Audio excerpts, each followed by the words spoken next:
To walk through the halls of Taylor Electric on Chicago's South Side is to learn a lesson in African American history. Started in 1922 by Sam Taylor, the great-grandfather of the current owners. By the 1960s, their uncle Rufus Taylor assumed the reins, and when he passed in the mid-1990s, Martha Taylor, their cousin, assumed control. Nearly 7 years ago, Kendra Dinkins and her sister Michelle became the second generation of women to run this venerable African-American owned and operated electrical contractor. This company was founded off of the idea that he was just trying to make a living for his family. And so that's what we're trying to do for our family and our extended families. It comes first before the company. So we just have a good reputation from working, when been in business 100 years, you get a reputation. But this work wasn't always easy, as Michelle remembers the stories from her great-grandfather trying to make his way in an industry dominated by white men. There were times when he had to actually sit on the job sites overnight because other contractors didn't want a black contractor working, and they tried to sabotage his work.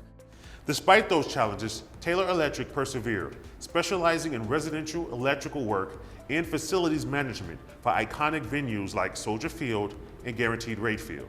Kendra and Michelle took over, along with their cousin Brian, who's been working in the field as a union electrician for decades.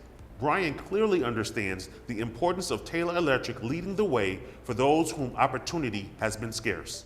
I guess our main role is to provide for the disenfranchised or the people who need the help. We have to give a pathway to, like I said, prosperity, to the American way or whatever you want to call it.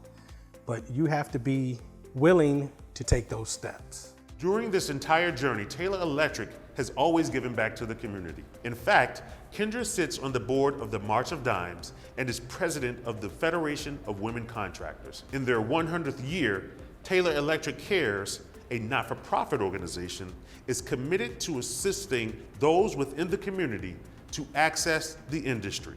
Starting Taylor Electric Cares, getting more people into the field and more people into the office and more people into management and more people into ownership is a passion of mine.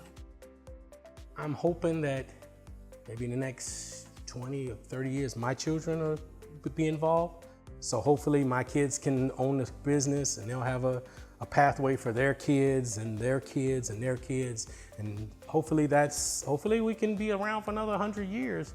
It's hard and it makes you keep going, but it's amazing. I mean, my hope has always been to make sure that, I make my family proud, that we keep this thing going, that it's always been bigger than me.